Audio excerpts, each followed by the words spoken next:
الرحمن الرحیم، السلام علیکم۔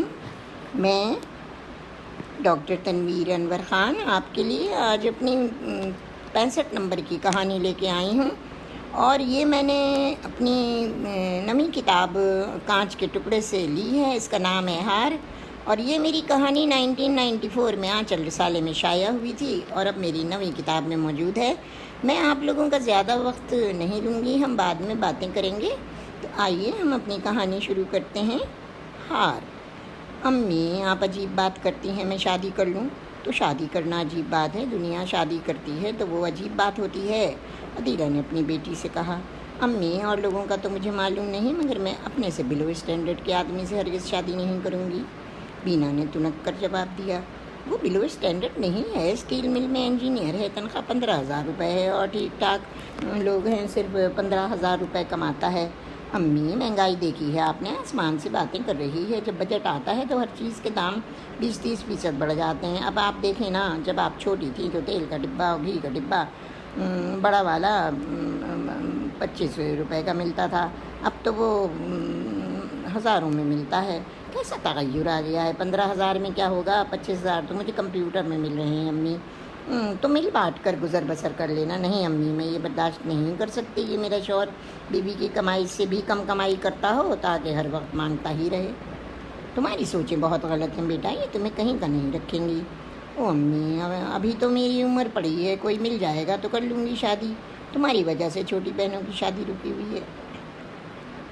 میری وجہ سے؟ ارے تم شادی کرو تو ان کا نمبر آئے نا۔ امی، آپ ان کی شادی کر دیں، میں ابھی نہیں کر سکتی۔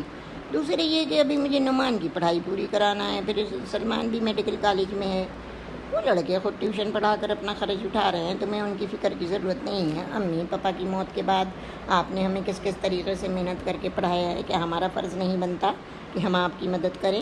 بینا، تمہاری سوچیں غلط ہیں، میں نے تم کو سلائی کر کے نہیں پڑھایا ہے، میں ٹیچنگ کے باعزت پیشے سے منسلک رہی ہوں، مجھے ابھی بھی کوئی کمی نہیں ہے بیٹی۔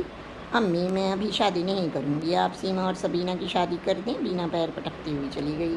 عدیلہ کے شوہر بیرسٹر نعیم ایک ہوائی حادثے میں ہلاک ہو گئے تھے، اور یوں کم عمری میں عدیلہ نے بیوی کی چادر اوڑھ لی تھی۔ وہ ایم ایڈ تھیں، اور ایک سال کے وقت فرق سے ان کے 5 بچے تھے۔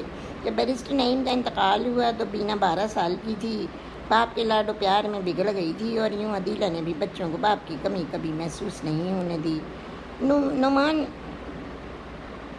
انجینئر بن گیا تو اسے بھی ایک فیکٹری میں الیکٹریکل انجینئر کی جاب مل گئی۔ 2 سال کے بعد عدیلہ کو نعمان کی شادی کی فکر ہوئی۔ بینا نے کمپیوٹر میں اعلیٰ ڈگری حاصل کر لی تھی، اور مقامی فرم میں ایک 25,000 روپے کی ملازم ہو گئی تھی۔ سیما اور سبینہ نے BA کر کے پڑھائی چھوڑ دی۔ سلمان میڈیکل کے 4تھے سال میں تھا۔ عدیلہ نے مجبور ہو کر سیما اور سبینہ کی شادی اچھے گھرانوں میں کر دی۔ بینا کا گھر پر خاصا ہولڈ تھا۔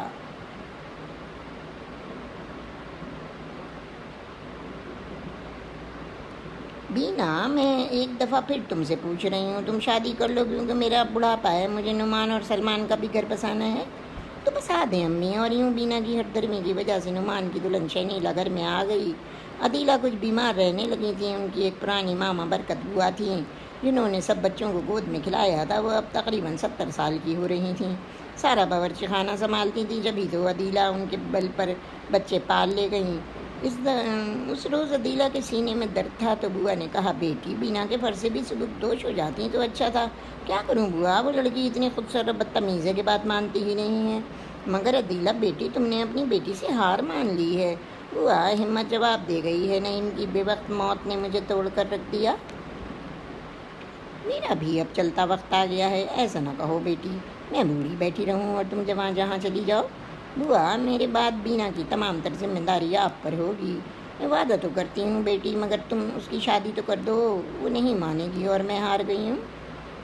سلمان کی شادی ڈاکٹر شائنہ سے ہو گئی۔ عدیلہ کو ہارٹ اٹیک آیا اور وہ سب کو داغ مفارقت دے کر چلی گئیں۔ نعمان اور سلمان کی تو اپنی فیملیز تھیں، مگر بینا عدیلہ کی موت کے بعد تنہا رہ گئی۔ بینا کو ایک کمرہ دے دیا گیا تھا، اس نے اپنی ماں کا کمرہ لیا تھا، باقی گھر پر بھائی بھابجوں کا قبضہ تھا۔ دونوں بھابجیں خاصی تیز تھیں، شنیلا اور شائنہ بینا سے خاصی حاسد رہتیں۔ اگر وہ ان کی کوئی غلطی دیکھ کر ٹوکنا چاہتی تو اسے جواب ملتا تھا، بینا باجی آپ کی شادی نہیں ہوئی ہے تو آپ ہم لوگوں کو دیکھ کر جلتی ہیں، آپ کو کوئی حق نہیں ہے ہمارے معاملے میں بولنے کا۔ شائنہ چیخ کر بولی، مجھے حق ہے بولنے کا، میں اس گھر کی بڑی ہوں، بڑی ہیں مگر ماں تو نہیں ہے۔ ہاں ماں نہیں ہوں مگر بڑی بہن بھی ماں کی طرح ہوتی ہے، ہوتی ہوگی، آخر آپ نے اپنی شادی کیوں نہیں کی جو ہمارے لیے عذاب بن رہی ہیں؟ میں کسی کے لیے عذاب نہیں ہوں۔ ہاں آپ عذاب ہیں اس لیے کہ اتنی عمر کی ہو گئی ہیں آپ اور شادی نہیں کی ہے، تو تمہیں اس سے کیا فرق پڑتا ہے شنیلا؟ میں تم لوگوں پر بار نہیں ہوں، آپ ہم لوگوں پر بار نہیں ہیں مگر ایک بوجھ ہیں باجی۔ آپ ہر وقت دادی اماں بن کر ہمیں روکتی ٹوکتی رہتی ہیں۔ اور شنیلا کی شے پر شائنہ بھی بولی، آپ نے تو باجی شادی نہیں کی، اب آپ ہم لوگوں کو دیکھ کر جلتی ہیں، ہم اپنے میاں بیوی گھومنے جاتے ہیں تو آپ فکر مند ہو کر پوچھنے لگتی ہیں کہ کہاں جا رہے ہو، کیوں جا رہے ہو، کتنی دیر میں آؤ گے؟ ارے شائنہ یہی نہیں، یہ تو ہمارے بچوں کو بھی بے حد ٹوکتی ہیں، بڑی بھی خود تو اللہ کو پیاری ہو گئیں اور یہ مصیبت ہمارے گلے چھوڑ گئیں۔ اور بینا دونوں بھابجوں کی باتیں سن کر سناٹے میں آ گئی، اس نے انہیں کچھ بھی نہ کہا۔ وہ اوپر اپنے کمرے میں آ گئی اور پھر ڈھیر سارے آنسو اس کے تکیوں کو بھگونے لگے۔ ماں آپ نے درست کہا تھا، مجھے شادی کر لینا چاہیے تھی، مگر اب میں اس گھر سے چلی جاؤں گی، میں آپ کو کوئی گالی نہیں سنوا سکتی۔ اور ذرا ہی دیر بعد بوا آ گئی، بینا بیٹی تم رو رہی ہو؟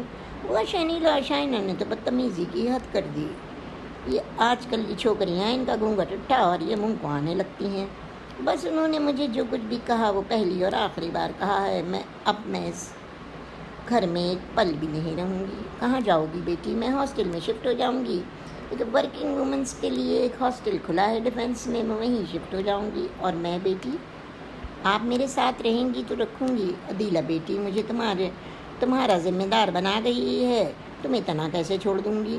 وہ مجھے تو زندگی تنہا گزارنا ہے، کون کب تک ساتھ دے گا؟ بیٹی میں تیرا ساتھ اپنی آخری سانسوں تک دوں گی۔ بینا نے اپنا سامان پیک کر لیا، صرف 2 سوٹ کیس میں کچھ کپڑے اور امی ابو کی تصویریں رکھیں۔ ناشتے کی ٹیبل پر سبھی لوگ بیٹھے تھے۔ ناشتے سے فارغ ہو کر بینا نے نعمان اور سلمان سے مخاطب ہو کر کہا، نعمان اور سلمان میں آج تم لوگوں کے گھر سے شفٹ ہو رہی ہوں، میں نے ہاسٹل میں کمرہ الاٹ کروا لیا ہے اور میں ابھی جا رہی ہوں۔ آپ جا رہی ہیں باجی؟ مگر کیوں؟ بہتر ہے کہ کسی بدمزگی سے پہلے میں تم لوگوں کی زندگی سے نکل جاؤں۔ مگر باجی ہم چاہتے ہیں کہ آپ بزرگ بن کر ہمارے گھر میں رہیں۔ نہیں، میں تم لوگوں کی زندگی میں تلخیاں گھولنے کے لیے یہاں نہیں رہ سکتی، مجھے جانا ہی ہوگا۔ یہ میری بھول تھی کہ تم لوگوں کی اعلیٰ تعلیم کے لیے اپنے لیے آئے ہوئے ہر رشتے کو بلو اسٹینڈرڈ کہہ کر ٹھکراتی رہی، اور آج میں تم لوگوں پر بوجھ ہوں۔ تم اپنے بیوی بچوں کے ساتھ خوش رہو۔ نعمان اور سلمان میری دعائیں ہمیشہ تمہارے ساتھ ہوں گی، اب تمہاری باجی تمہارے در پر کبھی واپس نہیں آئے گی۔ نعمان اور سلمان ہکا بکا رہ گئے۔ بینا بوا کے ساتھ اپنی کار میں بیٹھ کر چلی گئی۔ وہ شائنہ اور شنیلا سے ملی تک نہیں اور وہ اپنا سا منہ لے کر رہ گئی۔ نعمان اور سلمان کو خبر بھی نہ تھی کہ شائنہ اور شنیلا نے بینا کے ساتھ بدتمیزی کی تھی، اور نہ ہی بینا نے شکایت کی تھی، وہ تو بس خاموشی سے ان کی زندگی سے نکل آئی تھی۔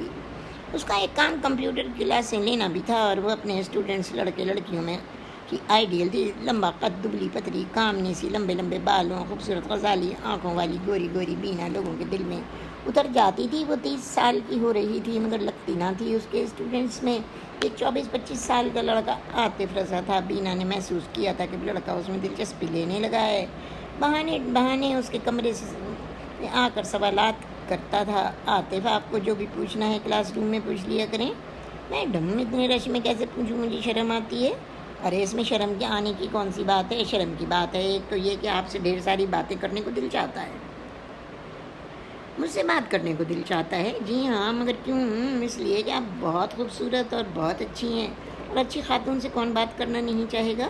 عاطف کی باتوں پر بینا خاموش ہو جاتی، اور ایک دن عاطف رضا بولا، بینا جی میں اپنی امی سے آپ کی بہت تعریف کر رہا تھا، وہ آپ سے ملنا چاہتی ہیں۔ مجھ سے تمہاری امی ملنا چاہتی ہیں؟ جی ہاں، آپ اپنے گھر کا پتہ دیں۔ میں تو وومنس ہاسٹل میں رہتی ہوں، کمرہ نمبر 202 میں۔ تو پھر میں وہیں آؤں گا، میں اپنی امی کو لے کے نہیں آتی، میں تمہیں اس کی اجازت نہیں دوں گی، مگر یہ ضروری ہے، میں آپ کو پرپوز کرنا چاہتا ہوں اور اس لیے میں ماما کو لانا چاہتا ہوں۔ عاطف رضا تمہیں پتہ ہے کہ تم کیا کہہ رہے ہو؟ شادی کی بات کر رہا ہوں آپ سے۔ شادی کی بات؟ دماغ خراب ہو گیا ہے تمہارا؟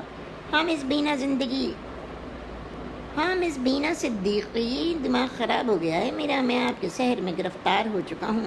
عاطف، یہ کبھی نہیں ہو سکتا، میں تم سے عمر میں پورے 6 سال بڑی ہوں، تو میں کوئی دودھ پیتا بچہ تو نہیں ہوں، پڑھائی مکمل کر کے اسپیشلائزیشن کر رہا ہوں، مگر تم مجھ سے عمر میں چھوٹے ہو تو کیا مرد نہیں ہوں؟ تم مرد ہو عاطف رضا، مگر میں تمہارے قابل نہیں۔ کیوں نہیں؟ اس لیے کہ میری اور تمہاری عمروں کا فرق مجھے کچھ سال کے بعد تمہارے لائق نہ چھوڑے گا۔ تم تو آئندہ 10 سال بعد بھی 35 سال کے جوان رہو گے، اور 10 سال کے بعد میں 40 سال کی ہو جاؤں گی، چاندی کے تار بالوں میں سمیٹے۔ عاطف رضا، میں تمہاری نفرتیں نہیں جھیل سکوں گی، میں آپ سے محبت میں کبھی کمی نہ کروں گا۔ نہیں، یہ صرف اور صرف تمہارے جذبات ہیں، جو محبت تم مجھ سے کرتے ہو وہ شاگرد اور استاد کی ہے، مجھے وہ محبت و پاک جذبے پسند ہیں، میں تمہارا آئیڈیل نہیں ہوں، اور نہ ہی تم میرے آئیڈیل ہو۔ تم اتنے چھوٹے لڑکے میرا آئیڈیل کیسے ہو سکتے ہو؟ میں آپ کو زندگی کا تحفظ دوں گا۔ نہیں، دنیا میں کوئی کسی کا تحفظ نہیں بنتا، نہ بھائی نہ بہن، کوئی بھی نہیں۔ عاطف رضا، آپ مجھے آزما کر تو دیکھیں مس بینا صدیقی، میں آپ میں سما جاؤں گا، آپ کو ٹوٹ کر چاہوں گا، پیار کروں گا۔ اچھا، دیکھا جائے گا، مجھے ذرا جلدی گھر جانا ہے، تم بھی جاؤ، اپنی پڑھائی میں دل لگاؤ، تمہاری زندگی کا جو مقصد ہے اسے پورا کرو۔ امتحان کے بعد آپ بات کریں گی مجھ سے؟ ہاں، غور کروں گی۔ غور نہیں بینا صدیقی، میرے حق میں فیصلہ کرنا ہوگا۔ اچھا بابا، تم جاؤ تو تم پریشان ہو بیٹی؟ کیا بات ہے؟ برکت بوا نے پوچھا۔ بوا، میں بہت پریشان ہوں۔ کیا ہوا بیٹی؟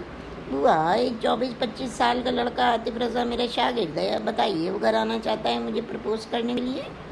تو آنے دو بیٹی۔ نہیں بوا، یہ نہیں ہو سکتا، میں اپنی عمر سے چھوٹے لڑکے سے شادی نہیں کر سکتی۔ بینا، وہ تمہیں پسند کرتا ہے بیٹی، تو شادی کر لو، یہ چاہت ایک پانی کے بلبلے کی طرح بیٹھ جائے گی، زیادہ دن نہیں لگیں گے۔ بوا، صرف چند سال بعد وہ مجھ سے بیزار ہو جائے گا، جب میرا حسن ماند پڑے گا۔ بینا، تم بیٹی ہمیشہ کسی نہ کسی میں کوئی نہ کوئی عیب نکالتی رہی، اور عدیلہ بیٹی کی بات نہ مانی۔ بھائی بھابجوں کو دیکھ تو لیا ہے تم نے؟ بھائی تو اچھے ہیں، مگر بھابجوں پر کوئی زور نہیں، اور پھر بوا میری خاطر کوئی اپنا گھر تو برباد نہیں کرے گا نا۔ ہاں، تم دوسروں کے لیے اپنی زندگی داؤں پر لگا سکتی ہو، مگر اور تمہیں اب گھر میں بھی نہیں رکھ سکتے۔ میں نے شہنیلا اور شائنہ سے جھگڑا کرنا نہ چاہا بوا، نعمان و سلمان کی اپنی زندگی ہے، میں ان کو کیوں ڈسٹرب کروں؟ تو پھر عاطف رضا کو بلا لو گھر بیٹی، میں اب تو بھولا بھٹکا کوئی رشتہ بھی نہیں آتا۔ میں جانتی ہوں یہاں کوئی دستک دے گا بوا، مگر میں عاطف رضا کا ہاتھ نہیں تھام سکتی۔ نہ جانے تم نے زندگی میں کیا سوچا ہے، زندگی کتنی ہے بوا، کون جانے۔ پاپا کی موت کے بعد سے اپنی ماں کو غموں کی بھٹی میں سلگتے دیکھا تو اپنی ماں کا ہاتھ بٹانے کے لیے ہر رشتے کو منع کرتی رہی، گھر کا اسٹینڈرڈ بن جائے تاکہ، تو تم عدیلہ سے جھوٹ بولتی رہی۔ ہاں بوا، میں اگر بہت شروع میں اس گھر سے چلی جاتی تو ماما کی ٹیچنگ جاب سے کیا ہوتا، ہم کیا بچاتے اور کیا کسی کی شادیاں کرتے۔ تو تم نے اپنی زندگی کی قربانی دی ہے، بس بوا، جو بیت گیا وہ بیت گیا، مگر بیٹی میں چاہتی ہوں کہ میری آنکھیں بند ہونے سے پہلے میں تجھے رخصت کر دوں۔ وہ آپ جو کہیں گی میں کروں گی، مگر میری زندگی میں عاطف رضا کبھی نہیں آئے گا۔ اس روز وہ اپنے وومنس ہاسٹل کے ٹی وی روم میں بیٹھی تھی کہ مسز زبیدہ بولی، بینا بیٹی، تمہاری شادی نہیں ہوئی؟ جی نہیں۔ کیوں نہیں ہوئی؟ تم حسین ہو، خوبصورت ہو، پھر شادی کیوں نہ ہوئی؟ آنٹی جی، بعض دفعہ تعلیم اور خوبصورت دونوں ہونے کے باوجود بھی حالات کی مجبوری پاؤں میں بیڑیاں ڈال دیتی ہے۔ ایسی کیا مجبوری تھی بیٹی؟ بچپن میں پاپا کی موت سے ماما اکیلی رہ گئیں، اور 4 چھوٹے بہن بھائیوں کے لیے مجھے ماما کا ہاتھ بٹانا تھا، اور یوں ماما بھی چلی گئیں، اور اب تو حالات سے سمجھوتا کرتے کرتے دیر ہو گئی ہے۔ تم تو ابھی بھی خوبصورت ہو بیٹی، کوئی بھی تمہیں شریک سفر بنا سکتا ہے، مگر آنٹی کون کرے گا یہ سب؟ ہم لاکھ آزاد صحیح، مگر پھر بھی میں مشرقی لڑکی ہوں، اور پھر میں مردوں کے درمیان کام کرتی ہوں۔ گزشتہ 10 سال سے مجال نہیں کہ میری عزت پر کوئی حرف آیا ہو۔ ابھی وہ دونوں باتیں کری رہی تھیں کہ اتنے میں بیگم زبیدہ کو اطلاع ملی کہ ان کے بھانجے آئے ہیں۔ اگر تمہیں اعتراض نہ ہو تو اپنے مہمان کو یہاں بلا لوں؟ ضرور بلا لیں، میں کوئی پردہ تو نہیں کرتی ہوں۔ ذرا ہی دیر میں بینا صدیقی نے دیکھا کہ شاہد اقبال آ رہے ہیں۔ ارے شاہد بیٹا، یہ بچی بہت اچھی ہے، میرے ساتھ اسی ہاسٹل میں رہتی ہے۔ بینا صدیقی میرے چہیتے بھانجے شاہد اقبال ہیں، مقامی فرم میں ڈائریکٹر ہیں۔ اچھا آنٹی، آپ اپنے مہمان سے باتیں کریں، میں چلتی ہوں۔ ارے کافی نہیں پیو گی بیٹی؟ کافی پی لوں گی، ذرا کام کر لوں تو آتی ہوں۔ بینا چلی گئی۔ شاہد اقبال اس پرکشش لڑکی کو دیکھتے رہ گئے اور بیگم زبیدہ مسکرا پڑیں۔ کہاں کھو گئے شاہد؟ کچھ سوچ رہا تھا۔ کیا یہ کہ یہ لڑکی اتنی خاموش، طبیعت اتنی اچھی ہے؟ ہاں، مصیبتوں کی چکی میں پسی ہے اور اب تک شادی نہیں کی ہے۔ میں کر لوں اس سے شادی اگر آپ میری مدد کریں تو۔ تم کرو گے شادی؟ کبھی سیریس ہوئے ہو اس مسئلے میں؟ اس دفعہ سیریس ہوئے جاتا ہوں خالہ جانی۔ مگر شاہد تمہارے ساتھ بچے کا بھی مسئلہ ہے۔ تمہاری بیوی کو فوت ہوئے 6 سال ہو گئے، مگر تم نے کبھی آج تک شادی کا نہ سوچا۔ اب اچانک یہ تبدیلی کیسے؟ شاید کوئی اچھی لڑکی میرے اور ببلو کی زندگی میں آ جائے۔ ہاں، تم سنجیدہ ہو تو میں بینا صدیقی سے بات کروں۔ بالکل کریں خالہ جانی۔ اور ذرا ہی دیر میں بینا زبیدہ آنٹی کے کمرے میں آ گئی۔ تم آ گئیں بیٹی، بڑی پیاری لگ رہی ہو۔ جی کافی پینے آئی ہوں، تعریف کرنے کا شکریہ۔ بیگم زبیدہ ایک سوشل ورکر اور بیوہ اور لاولد خاتون تھیں۔ سرکاری لازمت تھی اور اپنا مکان کرائے پر اٹھا کر وہ یہاں رہنے آ گئی تھیں ہاسٹل میں، تاکہ خواتین سے گپ شپ میں دل بہلا رہے۔ شاہد کی والدہ اور زبیدہ بیگم کی بڑی بہن عابدہ بیگم نے بہت چاہا کہ وہ بیوی کے بعد ان کے گھر رہ جائیں، مگر وہ نہ مانیں۔ مگر شاہد ان کا چہیتا بانجا تھا۔ وہ خالہ جانی سے ملنے ضرور آتا تھا۔ وہ 2 بہنوں کا ایک بھائی تھا۔ وہ بےحد لاڈلا تھا۔ اس نے MBA کیا تھا اور یوں اپنے والد کا کاروبار بھی سنبھالے ہوئے تھا اور فرم میں بھی کام کرتا تھا۔ بہنوں کی شادیاں ہو گئی تھیں۔ بینا اپنے کام پر سے واپس آ کر بیٹھی تھی اور کوئی کتاب پڑھ رہی تھی کہ اتنے میں بوا نے بتایا کہ زبیدہ آنٹی آئی ہیں۔ وہ آنٹی آئیے، کیسی ہیں آپ؟ اچھی ہوں بیٹی، بس اب بڑھاپا ہے اور جوڑوں کا درد چین نہیں لینے دیتا۔ ایک تو اس دفعہ کراچی کی بارشوں نے دیوانہ بنا دیا ہے۔ ہاں، اس دفعہ آنٹی سنا ہے کہ 27 سالہ ریکارڈ بارش کا ٹوٹ گیا۔ بس اب تو اللہ کرم کرے مولا، اب تو رحم کر دے۔ جھگیوں میں رہنے والوں کا کیا حال ہوگا بیٹی؟ اور تو اور ہماری کراچی کی سڑکیں، وہ تو پانی کے پہلے ہی ریلے میں ڈامر بہہ جاتی ہے اور 2-3 چھڑی لگ جائے تو پھر تو ریت، بجری، روڑی سبھی کچھ بہہ جاتی ہے۔ دراصل بیٹی ٹیلی فون والے آئے تو وہ بنی سڑک کو کھود گئے، بجلی والے آئے وہ کھود گئے، گیس والے آئے وہ سڑک کھود گئے۔ بس بارش میں یہ کھدی ہوئی سڑکیں گڑھوں میں تبدیل ہو جاتی ہیں۔ اور پھر بیٹی اتنی خراب سڑکیں بنانے پر ان ٹھیکیداروں کو پکڑنا چاہیے۔ وہ خراب سامان سے سڑکیں بناتے ہیں اور حکومت کا پیسہ خود کر دیتے ہیں۔ چلیں چھوڑیں آنٹی جی، کہاں تک روئیں گے؟ یہاں کے لوگوں کا آوے کا آوا ہی بگڑا ہوا ہے۔ آپ کیسے آئیں؟ بس میں تمہارا رشتہ لے کر آئی ہوں۔ میرا رشتہ؟ کیوں مذاق کرتی ہیں آنٹی جی؟ کیوں بھائی، تم میں کون سی بدصورتی ہے جو کوئی رشتہ نہ دے گا؟ بس آنٹی جی، میری عمر اتنی بڑی ہو گئی ہے، اب کیسے شادی ہوگی؟ میں تمہارے لیے شاہد اقبال کا رشتہ لے آئی ہوں۔ شاہد اقبال؟ وہ جو آپ کے بھانجے ہیں؟ ہاں، وہ میرا بہت چہیتا بھانجا ہے، مگر بیٹی اس کی زندگی میں ایک ٹریجڈی گزر چکی ہے۔ کیسی ٹریجڈی؟ وہ اپنی چچا ساتھ بہن سے بچپن سے منسوب تھا۔ سمیرہ ایک اچھی لڑکی تھی، دونوں دل و جان سے ایک دوسرے کو چاہتے تھے۔ وہ حسن میں اپنی مثل آپ تھی۔ شاہد اس کا دیوانہ تھا اور یوں ان کی شادی ہو گئی۔ سمیرہ کے 2 سال تک کوئی اولاد نہ ہوئی اور 2 سال کے بعد ایک بیٹا ببلو پیدا ہوا، مگر زچگی کے دوران آپریشن کے بعد وہ جاں بر نہ ہو سکی۔ اسے بے ہوشی سے ہوش نہ آئے اور یوں ننھا ببلو شاہد کی گود میں اکیلا رہ گیا۔ سمیرہ کی موت نے شاہد کو سے ساری خوشیاں چھین لی تھیں۔ وہ بالکل نیم پاگل سا ہو گیا تھا۔ میری بہن عابدہ آپا اور بہنوں ساجد اقبال بے حد پریشان تھے۔ انہوں نے بڑے بڑے نفسیاتی ڈاکٹروں کو دکھایا، تب کہیں دوائیں وغیرہ کھانے کے بعد شاہد ٹھیک ہوا ہے۔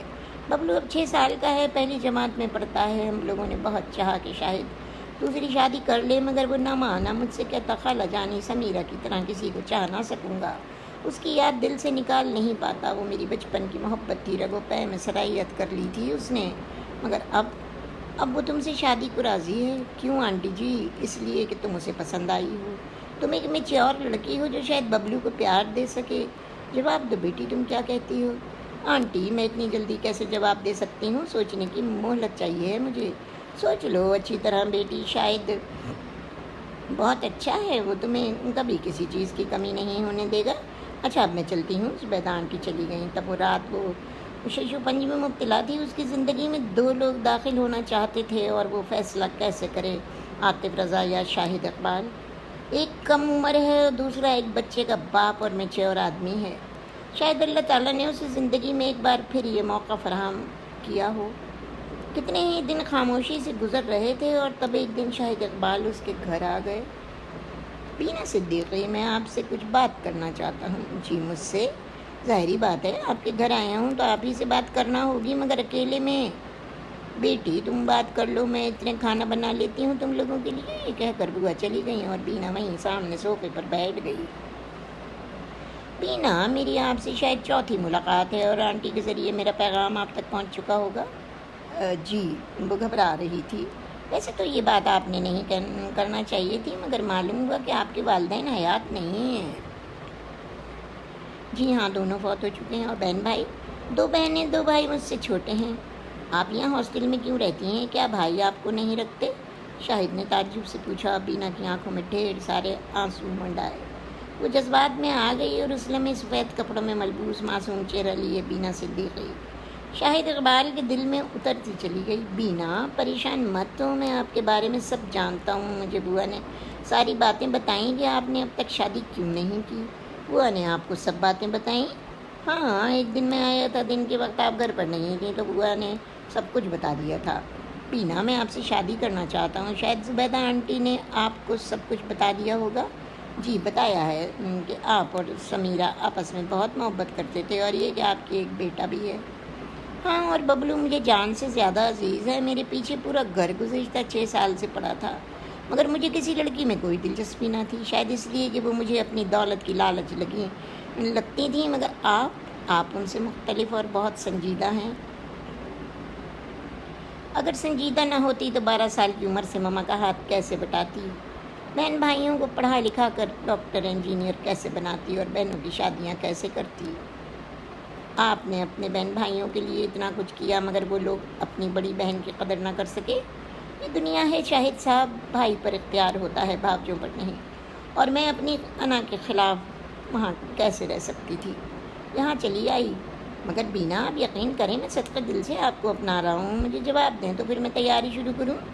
مجھے سوچنے دیجیے شاہد صاحب، یہ زندگی کا ایک بہت بڑا فیصلہ ہے۔ کیا میں سمیرہ کی جگہ لے سکوں گی آپ کی زندگی میں؟ بینا، میں وعدہ کرتا ہوں کہ تم کو ہر ممکن چاہت دوں گا۔ میری محبت تھی اور وہ جا چکی ہے، وہ کبھی نہیں آئے گی، مگر تم ایک جیتی جاگتی ایسی حقیقت ہو جسے میں تسلیم کروں گا۔ شاہد چلے گئے، کچھ دن یوں ہی گزرے تو ادھر عاطف رضا کا بھی امتحان ختم ہو گیا اور پھر وہ اپنی بھرپور وجاہت کے ساتھ بینا کے آفس میں موجود تھا۔ بینا جی، آپ کے کہنے کے مطابق میں نے پڑھائی تو کر لی ہے اور امید ہے کہ اچھے نمبر لاؤں گا۔ اب کب آؤں آپ کے گھر امی کو لے کر؟ بتا دوں گی تمہیں عاطف، اتنے جذباتی مت بنو۔ اور پھر اسی شام اس نے آنٹی زبیدہ سے کہہ دیا کہ وہ سادگی سے شاہد اقبال سے شادی کرنے کو تیار ہے۔ اسی جمعے کو چند لوگوں کی موجودگی میں وہ بینا صدیقی سے بینا شاہد بن گئی اور رخصت ہو کر شاہد اقبال کے گھر آ گئی۔ اس رات شاہد نے اس سے کہا، بینا، میں آج سے صرف اور صرف تمہارا ہوں۔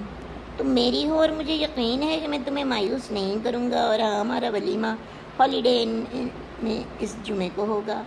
تم اپنے گھر والوں کو بلاؤ گی؟ نہیں، میں کسی کو نہیں بلاؤں گی، صرف 2-4 کولیگز ہیں، انہیں بلاؤں گی۔ میرے خیال میں بینا، اتنی ناراضگی اچھی نہیں ہوتی ہے، اپنے بھائیوں کو فیملی سمیت بلا لو۔ بہنیں تمہاری دونوں باہر ہیں، میں چلوں گا تمہارے ساتھ۔ 4-5 دن کے بعد جب بینا آفس پہنچی تو عاطف بے چینی سے منتظر تھا۔ کہاں تھیں آپ؟ میں آپ کے ہاسٹل گیا تھا، پتہ چلا کہ آپ کمرہ چھوڑ کر کہیں اور چلی گئی ہیں اور یہاں بھی نہیں آ رہی تھیں آپ۔ ارے عاطف رضا، تم اتنے پریشان کیوں ہو؟ بیٹھو۔ تم میرے گھر کیوں گئے تھے؟ شادی کا پوچھنے گیا تھا کہ آپ کب مجھ سے شادی کریں گی۔ ارے تم تو بڑے فارورڈ جا رہے ہو، میری شادی تو ہو چکی ہے اور میرے شوہر کا نام شاہد اقبال ہے۔ شادی ہو چکی ہے؟ اگر آپ کی شادی تو مجھ سے ہونا تھی، آپ نے مجھے دھوکہ دیا۔ نہیں عاطف رضا، میں نے تمہیں کوئی دھوکہ نہیں دیا، نہ ہی میں نے کبھی تم سے محبت کی تھی۔ میرا اور تمہارا رشتہ صرف استاد اور شاگرد کا ہے اور بس۔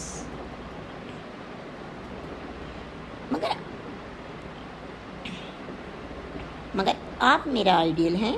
تم جذبات میں بہہ کر ایسے فیصلے کر رہے تھے اور میں نے عقل سے کام لیتے ہوئے شاہد اقبال سے شادی کر لی۔ وہ میرا میچ ہے۔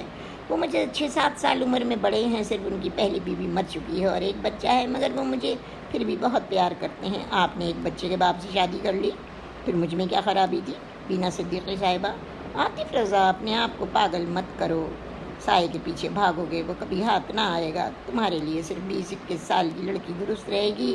اور یہ دنیا کی ایک ایسی حقیقت ہے جسے تم میں کوئی بھی نہیں جھٹلا سکتا. میں نہیں چاہتی تھی عاطف رضا کے جذبات میں بہہ کر کوئی فیصلہ کروں اور 10 سال کے بعد پچھتانا پڑے. تم جوان اور خوبصورت ہو. استاد اور شاگرد کے رشتے سے ہٹ کر میں تمہاری بڑی بہن بن سکتی ہوں عاطف رضا. تم میرے چھوٹے بھائی نعمان اور سلمان کی طرح ہو میرے لیے. اور یہ میرے ولیمے کا کارڈ ہے. ہالیڈے ان میں ضرور آنا. عاطف رضا نے وہ کارڈ بوجھل ہاتھوں سے تھام لیا اور تب بینا نے آہستہ سے اس کے کندھے پر ہاتھ رکھ کر کہا، بھائی جو کہانی تم نے جنم دی تھی وہ یہیں اسی جگہ ختم کر دو تاکہ بہن کو رسوائی کا سامنا نہ کرنا پڑے. میں نے تم سے ایسا رشتہ باندھا ہے جو آخری سانسوں تک رہ سکتا ہے. عاطف بھیگی پلکیں لے کر وہاں سے چلا گیا. وہ سیدھا اپنے گھر چلا آیا اور اپنے کمرے میں آ کر لیٹ گیا. شام چائے پر امی نے پوچھا، عاطف بیٹے وہ تم مجھے کوئی لڑکی دکھانے لے جا رہے تھے، کیا ہوا؟ امی میں امتحانوں میں مصروف رہا اور اس لڑکی کے ماں باپ نے اس کی کہیں اور شادی کر دی. تم مجھ سے کچھ چھپا رہے ہو عاطف. میں تمہاری ماں ہوں اور تمہارا چہرہ دیکھ کر بتا سکتی ہوں کہ تمہیں کوئی پریشانی ہے. اور تب عاطف رضا نے بینا کے بارے میں سب کچھ انہیں بتا دیا. اس لڑکی نے بہت اچھا کیا. تم جذبات میں بہہ کر عاطف تم جذبات میں بہ رہے تھے عاطف. یہ حقیقت ہے کہ عورت کی جوانی جلدی ڈھل جاتی ہے اور مرد تو بہت دنوں تک جوان رہتا ہے. اس نے جو اپنے اور تمہارے درمیان بہن بھائی کا رشتہ قائم کیا ہے وہ بہت مقدس ہے بیٹے. کل اس کا ولیمہ ہے. تم اس کی خوشی میں ضرور شریک ہونا. اور اسی شام بینا اپنے شوہر شاہد اقبال کے ساتھ اپنے بھائیوں کے گھر گئی. پھوپھا جی آپ؟ نعمان اور سلمان خوشی سے بولے. یہ تمہارے دولہا بھائی شاہد اقبال ہیں. آپ نے شادی کر لی اور ہمیں بلایا بھی نہیں. اس لیے نہیں بلایا کہ شادی سادگی سے کی تھی اور جب شنیلا اور شائنہ کو میرا وجود پسند نہ تھا تو میں اس گھر سے چلی گئی تھی. میں تم لوگوں کو اپنے ولیمے کا کارڈ دینے آئی ہوں. ہاں یہ تو منع کر رہی تھی مگر میں نے کہا ٹوٹے ہوئے رشتے جوڑنے میں کوئی حرج نہیں ہے کیونکہ اب یہ میری بیوی ہیں اور کسی کی محتاج نہیں ہے. شائنہ اور شنیلا نے آپ کے ساتھ بدتمیزی کی تھی باجی اور آپ نے ہمیں بتایا بھی نہیں. نعمان ایک دم چیخا. شنیلا ادھر آؤ اور سلمان بھی چلایا شائنہ ادھر آؤ. وہ دونوں خوف سے کانپ گئیں. جی کیا بات ہے؟ باجی کے گھر سے جانے کی وجہ تم دونوں ہو اور ہماری باجی کتنی عظیم ہے کہ یہاں سے چلی گئیں اور اف تک نہ کی. کیا بوجھتی ہیں وہ تم دونوں پر ہو؟ ارے ہماری اس بہن نے ماں کے ساتھ مل کر ہمیں اس لائق بنوایا ہے کہ آج تم دونوں عیش و عشرت کی زندگی گزار رہی ہو. وہ بھی کم عمری میں اپنا گھر بسا سکتی تھیں. وہ بھی ہمیں چھوڑ کر اپنے گھر چلی جاتی تو آج نہ میں انجینئر ہوتا اور نہ سلمان ڈاکٹر ہوتا. معافی مانگو میری بہن سے شنیلا اور شائنہ تم دونوں. نعمان غصے سے گرجے اور فوراً نے شنیلا اور شائنہ نے بینا سے معافی مانگی. ہمیں معاف کر دیں باجی ہم شرمندہ ہیں. کوئی بات نہیں شینی اور شائنہ میں نے تم لوگوں کو معاف کیا. ان سے ملو یہ تمہارے نندوئی شاہد اقبال ہیں. اس جمعے ہمارا ولیمہ ہے. تم لوگ ضرور آنا. ضرور آئیں گے باجی ضرور آئیں گے. مجھے خوشی ہے بینا کہ تم نے ان لوگوں کو معاف کر دیا. اور نعمان سلمان میرے کوئی بھائی نہیں ہے. آج سے تم دونوں میرے لیے چھوٹے بھائی ہو. اور یہ سن کر نعمان سلمان شاہد کے گلے لگ گئے اور تب بینا نے بھی انہیں لپٹا لیا. میں زندگی کی دوڑ میں بھاگ بھاگ کر تھک گئی تھی اور تب شاہد نے میرا ہاتھ مانگا اور میں انکار نہ کر سکی. ہمارے ایک بیٹا ببلو بھی ہے. ببلو بیٹا؟ باجی ہم سمجھے نہیں. ببلو کی پیدائش پر سمیرہ فوت ہو گئی تھی اور یوں ببلو میری گود میں آیا. ہاں ببلو اب میرا بیٹا ہے. میں اسے بہت پیار کرتی ہوں اور شاید عمر کے حصے میں مجھے شاید سے اچھا جیون ساتھی نہیں مل سکتا تھا. اچھا اب ہم چلتے ہیں. تم ضرور آنا. آئیے شاہد ہم چلیں.